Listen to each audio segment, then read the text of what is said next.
네, 안녕하세요. 평안히 쉬었습니까? 하나님 오늘도 우리에게 좋은 날 주셨습니다. 오늘도 이 세상을 바라보지 아니하고 눈을 들어 하늘을 바라보고 오직 주님께만 시선을 고정하고 믿음으로 나아가는 하루가 될 수 있기를 축복합니다. 오늘은 레위기 11장 3절과 4절입니다. 모든 짐승 중 굽이 갈라져 쪽발이 되고 새김질하는 것은 너희가 먹되 새김질하는 것이나 굽이 갈라진 짐승 중에도 너희가 먹지 못할 것은 이러하니 낙타는 새김질은 하되 굽이 갈라지지 아니하였으므로 너희에게 부정하고. 레위기 11장에 보면 정결한 짐승 또 부정한 짐승이라고 해서 여러 가지 구분되어지는 것을 보게 됩니다. 도대체 어떤 짐승은 정결하고 어떤 짐승은 부정한가? 학자들이 이 여러 짐승들을 놓고 이 말씀을 비교하면서 연구를 많이 했지만 사실 정확한 이유를 밝혀내지는 못한 것 같습니다. 그 중에 이제 여러 가지 주장들 가운데 하나님의 주권적인 행위다. 하나님이 그냥 이거는 정결한 것, 이건 부정한 것이다. 이렇게 나누었다는 견해도 있고요. 이방 신상에게 바치는 그러한 것들은 다 부정한 것으로 간주했다라는 의견도 있고, 위생학적인 견해다라는 의견도 있고, 상징 이론이라는 견해도 있습니다. 예를 들면 굽이 갈라진 것은 행동과 생활이 분리되어야 하는 것을 의미하고, 책임지려 하는 것은 묵상과 돌아봄을 의미한다.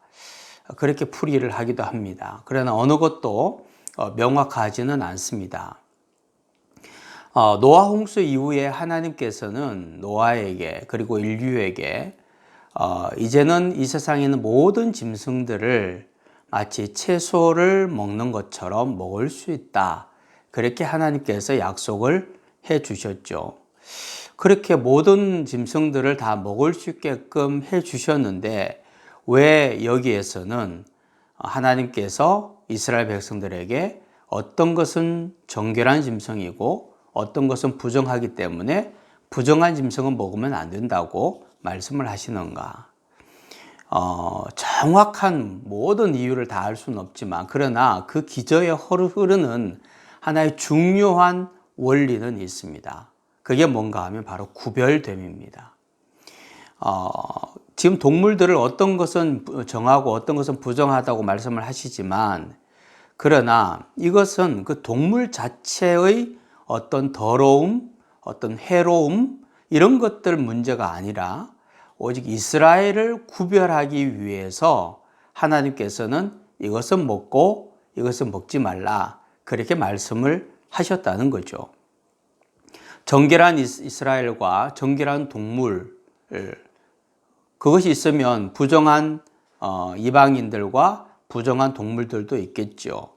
그러면 이것을 나누는 것은 이스라엘만 사랑하고 정결한 짐승들만 좋은 것으로 여기고 나머지는 다 버리기 위해서 배제하기 위해서 분류하는 것이 아니라 하나님의 백성은 이것을 먹어라. 하나님의 백성은 이렇게 하라. 라는 다른 민족과 구별된 삶을 살도록 하기 위해서 하나님께서 이렇게 명령하셨다라는 겁니다. 다시 말하면 짐승 자체에 어떤 문제가 있고 문제가 없고 그래서 정하고 부정한 것이 아니라 하나님의 백성으로서 이것은 먹지 말고 이것은 먹으라 라고 하나님의 백성이 구별된 삶을 살기 위해서 정하신 하나님의 명령이었다는 거죠.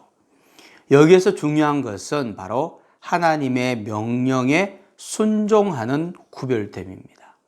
다시 말하면 하나님께서 무엇을 명령하시든지 내가 보기에 이게 논리적인지 합리적인지 아니면 할 만한 것인지 이런 거 따지지 않고 하나님의 명령이기 때문에 순종하는 삶을 사는, 그래서 다른 사람들은 따져보고 마음에 안 들면 따르지 않고 합리적이지 않으면 순종하지 않는 그런 모습이 아니라 어떤 상황에서도 내 생각이 중요한 것이 아니라 하나님의 명령을 따라 순종하는 그 구별됨, 그것이 중요하다는 거죠.